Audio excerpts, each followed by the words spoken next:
Welcome back, everyone. It's Charlie. Marvel just had its big X-Men panel for the 2028 movie. They announced a bunch more of the characters, so we will break it all down.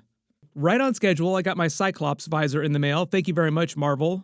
One of the biggest surprises of the night was Adam Driver as Nathaniel Essex, Mr. Sinister, so we'll unpack all this. There's also supposed to be one missing team member. They didn't announce yet because his contract isn't done, but a bunch of other side characters who will be in the movie won't be on the first roster of the X-Men team. So the idea is that they were just announcing most of the main new X-Men team. This is the actual teaser clip that they released with Adam Driver going on about Nathaniel Essex and about the movie.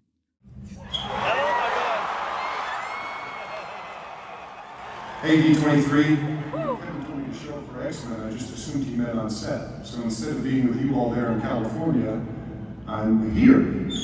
Pinewood, in this very lonely soundstage. Kevin and I have been talking for years about maybe joining the Marvel Cinematic Universe.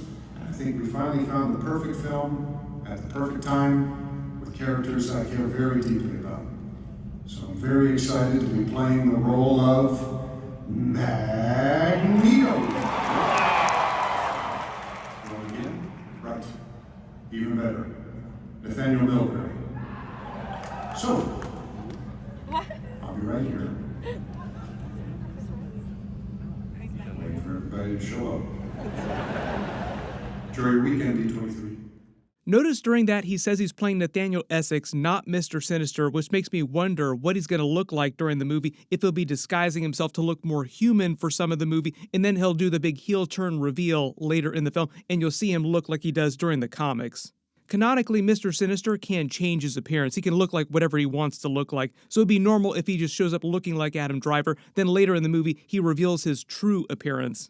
But starting with the new X-Men first, the main team members, we all knew about Sadie Sink playing Jean Grey from Spider-Man Brand New Day. Kevin Feige brought her out on stage first to introduce the X-Men D23 panel using Spider-Man as a transition banner. Even though it has been a couple weeks since the movie's been out, like 2 weeks plus, he still made a big deal about saying her Jean Grey name out loud in front of the crowd. We're here to talk about something else. We're here to talk about the X-Men. Sony and Marvel were very weird with the marketing for that, not letting her talk at all on the press tour, but for the X-Men movie, that's no longer an issue. Even the longtime fans, when we heard about her in Spider-Man Brand New Day, just assumed that she would be Jean Grey, so people have known that she was going to be Jean Grey for a good long while. You've all probably seen her multiple times in the movie. I'm sure everybody's seen the movie a billion times by now. Her origin is that she is now one of the few mutants who was born in the MCU naturally before the Avengers Secret Wars soft reboot that Marvel is doing on the MCU.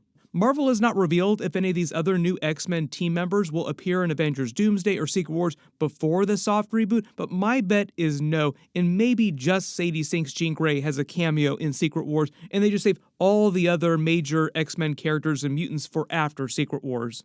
Kevin Feige confirmed a while ago he's doing something akin to a soft reboot on the MCU. They call it a retuning of singular timelines, like small recastings, changing some characters' backstories, kind of like what the Arrowverse did after Crisis on Infinite Earths when it brought everybody from different universes to the same world. Kevin Feige said specifically they're using the ending from Jonathan Hickman's Secret Wars run in the comics as inspiration for what the MCU is going to look like going forward in Marvel Phase 7, and that will be the mutant era of the MCU, with a ton of X-Men-based movies. They're like the main focus, and spin-off movies too, like not just core X-Men movies, but mutants popping up in everybody's movies. For example, Storm in Black Panther 3. So at the end of Secret Wars, they remake reality with help from Franklin Richards' powers, maybe a little bit from Scarlet Witch's powers, God Loki's powers, and they fix everybody's universe, send them all home, but when they remake the MCU, it looks more close to the 616 comic book universe, where all the different types of characters, X-Men, Fantastic Four, Avengers, all have lived together, and nobody thinks that it's weird that there are mutants everywhere, and all these new people from the X-Men movie are living on the planet, and it's just totally normal. No copyright issues with using the X-Men characters like they had before when Fox still owned the characters. But before that, Jean Grey is the latest naturally born mutant in the MCU, which is rare. Only her sister Sarah Grey we know so far, Miss Marvel, Namor, Scarlet Witch, Quicksilver, Wonder Man have been called mutants in the MCU up to this point. I already did a ton of videos about how there will be severe consequences from her actions in Spider-Man Brand New Day, in Spider-Man's actions that will cause huge problems for these new X-Men characters during their movies. namely the Mind Wave and everything that happened with Damage Control and the Inhibitor Collars. So Spider-Man is also now kind of like an Oppenheimer figure for the X-Men and all mutants going forward. Thank you very much, Spider-Man. Jean, that's not gonna work anymore. Thanks to Spider-Man. And thanks to Jean Grey, the government and society at large will become way more anti-mutant than ever, which is just classic X-Men storytelling, being persecuted for their powers. Kevin Feige confirmed the origins of all the characters will share this in common, that each one of them had some accident when their powers manifested, they hurt people, or they did something terrible that they regret, and they all seek to redeem themselves by learning to use their powers to become superheroes, and that's why they make their way to Professor X in the X-Mansion. So everybody in the movie is going to have a tragic backstory. Next big team member is Kit Connor playing Cyclops. They didn't say how close he's going to be to the comics, if they're doing his brothers, Havoc and Vulcan, if they're also doing his father, Corsair, the Starjammers, the Shi'ar Empire, because they kind of have to if they want to even be a little close to the comics in the Phoenix Saga. Fox swerved on that big time, which was kind of a bummer. But they can always use the Guardians of the Galaxy sequels and Rocket's team in other space-based movies to introduce the Shi'ar Empire, the Starjammers down the road. They don't need to do that in the first movie. I do not think they're gonna go straight to the Jean Grey, Cyclops, Emma Frost love triangles or quadrangles right away. Maybe they just hint at them in the background because they need to recast a younger Wolverine, and Kevin Feige said he's not gonna do that anytime soon. They literally just had this clip of Hugh Jackman during the Avengers Doomsday panel with Ryan Reynolds joking about asking Kevin Feige to be in the movie. Like they actually had a special clip with them asking him if they could be in the movie, with jokes about Spider-Man and Deadpool movies, Wolverine not being allowed in future movies if he didn't help Deadpool get into Avengers Doomsday. Or maybe the next one is called Deadpool and Spider-Man and literally everyone except Wolverine. Them doing that huge bit for the panel means that they're already in the movie, though they wouldn't have filmed that funny clip if they weren't already in the movie. But the other idea is that after Secret Wars, Kevin Feige is going to let Hugh Jackman stick around as older Wolverine, and he'll just age into Old Man Logan, and we'll have multiple Wolverines in the MCU at some point, and Hugh Jackman will just go to an emeritus cameo role, and the new recast younger version of Wolverine will be the one that joins the new X-Men team eventually, but it's probably going to be the sequel before we see that happen. There are a lot of people that wondered if they were going to substitute Spider-Man in that whole love triangle. I don't think the vibe of Jean Grey and Spider-Man at the end of Brand New Day was romantic at all. I think they're just going to be very good friends, but I do think that Spider-Man will be heavily involved with X-Men stuff going forward. Big X-Men crossovers, mutant crossovers in future movies, and that's going to be about the limit of it. Sony loves all the money they earn from the Spider-Man solo movies, but they don't want him to appear in every single upcoming Marvel movie. I am expecting the new Cyclops to lead the team like he does in the comics, though. To me, my X-Men. Next big team member is Rogue, played by Inde Navarette, who most of you know from Succession recently. She was amazing in that movie. Real ones know her from Superman and Lois, but Obsession is the thing that really caused her to blow up big time recently and get her the X-Men job. She did say that she had talked to Jake Schreier about playing a role in the movie, but people thought that she might be playing Mystique because she talked about playing Mystique, not Rogue. But I think she can totally pull Rogue off. I think she'll be great. There's already been a copious amount of Rogue fan art of her in costume. We'll see what she looks like with the streak of white in her hair, though. Like, it won't look like the actual fan art. It'll look different. We will also see if she has the southern drawl that she does in the comics or in X-Men 97. I don't expect it to be quite as thick as the X-Men 97 Rogue accent, though. You also have to remember how different Anna Paquin's Rogue was from the comics. I think that Inde's Rogue will be much closer to the comics, but just expect some tweaks maybe. I'm also curious if they're going to do a comic book accurate version of her powers origin story too, because in order to do that, they need to have her sap Captain Marvel's powers. In the comics, that's how Rogue gained the ability to fly. And I do think eventually this version of Rogue will be able to fly. Maybe not in the first movie, but eventually she will probably gain that ability. Maybe they'll save that for like a real big Avengers crossover movie.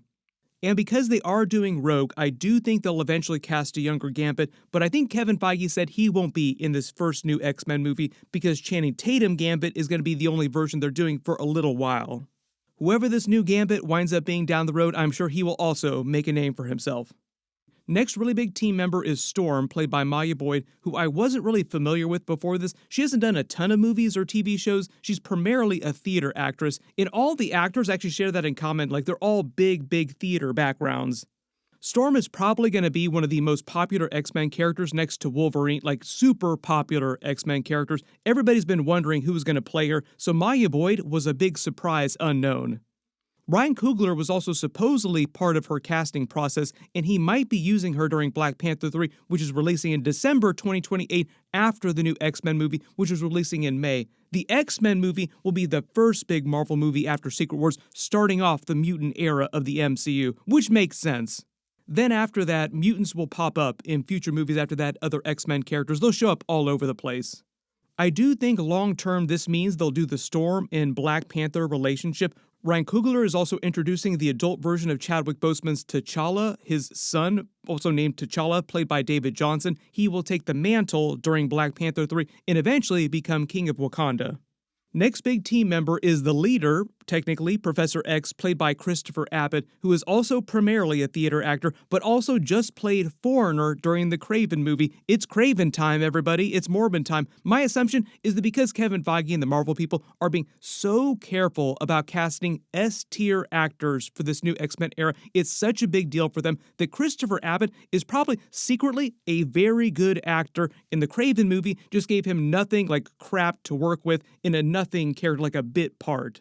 So everybody jokes about how Chris Evans played Johnny Storm in the classic Fantastic Four movies, and that was a trip, but then goes on to be the much more iconic Captain America in the MCU, and he's going to be remembered, of all things, probably more for Captain America than for his Johnny Storm. So it'll probably be similar with Christopher Abbott. Ironically, Chris Evans did come back as his Johnny Storm in Deadpool and Wolverine for a lot of jokes, but I do not expect Foreigner from the Kraven movie to ever come back. You look at his age relative to the younger team members should give you an idea for the vibe of the movie. It's more like X-Men First Class, with a much younger team, and the kids can all play older teenagers convincingly who are just about to finish school. You're not students. You're X-Men. Beast is also supposed to be in the movie. He was like the missing cast member on stage, but they're trying to get Charles Melton, and supposedly he's holding out for more money, and that's why they didn't announce him on stage with the others, because his contract isn't done, and Marvel will either pay him more or they'll recast with another Beast actor. We'll see what happens with that.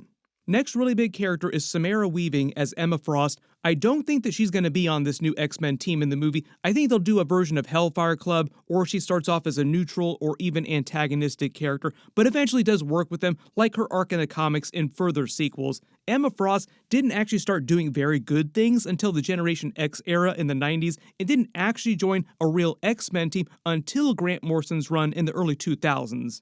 Samara Weaving is mostly known as a scream queen, like her Ready or Not franchise. She's done a bunch of other horror movies, a bunch of other big movies before this too, so she's actually really solid. But even in real life, she just feels like she was born to play Emma Frost, like she just fits her to a T. Just listen to her walking around in real life, sounds like you're listening to Emma Frost.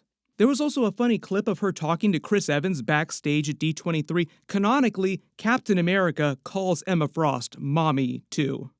But the other real big announcement of the night was their big X-Men villain they announced for the movie, Adam Driver playing Nathaniel Essex, aka Mister Sinister, which is huge. Kevin Feige said that he had an annual tradition of offering Marvel parts to Adam Driver and him turning them down. The last big one was actually Reed Richards in that new Fantastic Four movie, so we almost had Adam Driver Reed Richards instead of Pedro Pascal. That should give you the idea that they wanted him as Reed Richards more than they wanted Pedro. He also said that he offered Adam Driver parts before that too, but didn't say which characters, so you can let me know who you think they wanted him to play before the Fantastic Four movie, because apparently it's been several different years and several different no's from him until X-Men and Mr. Sinister. Now that they did confirm Mr. Sinister is the villain of this first new X-Men movie, this is huge because in the comics, he is obsessed with mutant genetics and the bloodline of Jean Grey and Cyclops. He's the one who creates Madeline Pryor, the clone of Jean Grey, and uses her to get pregnant with Cyclops' child, Nathan Summers, aka Cable. Implants him with a techno-organic virus because he wants to create the most powerful mutant in existence, capable of wielding the Phoenix Force that he can control, so he's critical to Cable's origin story, which also gets tied up in Apocalypse's backstory too, but I think we're many sequels away from them doing Madeline Pryor, or Cable, or Strife, or even Apocalypse. Maybe during this movie, they just introduced the idea that he's using his corporation to experiment on mutant genetics, trying to create more powerful mutants, and then by the end of the movie, they tease that he wants to clone Jean Grey, and that maybe they'll do something with that down the road, but like many sequels down the road. My early assumption when it comes to Phoenix Saga is that Sadie Sink Jean Grey currently is not supposed to have the Phoenix Force yet. They'll wait till like future sequels for that event to happen, and then much further down the road to do an actual Phoenix arc with like big crossover MCU characters, and that'll probably be their next endgame level event in like 10 plus years, but we're talking like 10 years down the road, like a long time. We literally just did a Phoenix Saga during the Fox era. It was a little lackluster, but we need to wait a little while before we do one right again. Speaking of the Fox era of X-Men movies, they wanted to use Mr. Sinister in their X-Men movies. The post-credit scene for X-Men Apocalypse with Essex Corp was meant to be him experimenting with Wolverine's DNA, and it was supposed to set up Channing Tatum's Gambit movie that never wound up happening. Mr. Sinister was going to be the main villain of that movie, and it was going to be set before Gambit joined the X-Men team. Later, John Hamm was contracted to play a version of Mr. Sinister and be the main villain of the New Mutants movie, but that happened to overlap with the Fox Disney deal, and Fox pulled him from the movie at the last minute, so he never actually appeared on screen in costume, but he signed a contract for it, deals were done, and he actually filmed some stuff for it. So it is funny that Fox tried for years to work up to Mr. Sinister as their big X-Men villain, but Kevin Feige and Marvel are doing him right out of the gate in the first movie. Sir? Crush your enemies! Grind their bones into dirt! Speaking of consequences of Spider-Man Brand New Day, I do think that William Metzger will return as a bigger X-Men villain. Damage Control will also be very anti-mutant. They'll also probably create the Inhibitor Collars thanks to Spider-Man, and eventually the Sentinels too. But they'll get involved with other big X-Men villains from those arcs in the comics too. And eventually we'll see an Avengers vs. X-Men movie at some point because Val controls the Thunderbolts, the new Avengers. They're funded by the government. They're a very pro-government team. Even if Yelena doesn't like the government is still heavily involved in what the Avengers are doing. So if the government starts to hate mutants, which it sounds like they will, they'll just sick the Avengers on them, and they kind of did that during X-Men 97 recently. When you actually look at the official logo for the movie, it also looks closer to the newer X-Men logo in the comics with the X inside the circle. Director Jake Schreier also said his X-Men movie will include a lot of things never done before in X-Men movies and film. Digging into those comics like the Chris Claremont run, the newer Jonathan Hickman stuff, there are so many stories that are still untold. So when he says Chris Claremont, he's talking about classic seminal X-Men runs, like real big stuff that they've done during X-Men 97 and X-Men the Animated Series. But also when he says Jonathan Hickman, that's the more recent Krakoa era stuff. So I think there'll be some Easter eggs for that too, but they might not literally do Krakoa. But if they really wanted to, they could use the dead Celestial in the Indian Ocean Tiamat as a version of Krakoa. Like that could serve as the basis for Krakoa. Everybody post all your reactions in the comments below and let me know if you spotted any Easter eggs or references that I didn't talk about during the video, because it is really hard to break down videos wearing this visor. Marvel released a bunch more trailers at their D23 panel, so I'll try to do videos for everything as quickly as possible. My Vision Quest video should be up pretty soon, and I've already done a big video on the Avengers Doomsday stuff. Everybody click here and here for all those videos. I'll be sure to update the links as soon as I post all those videos. Thank you so much for watching, and I'll see you guys in the next one.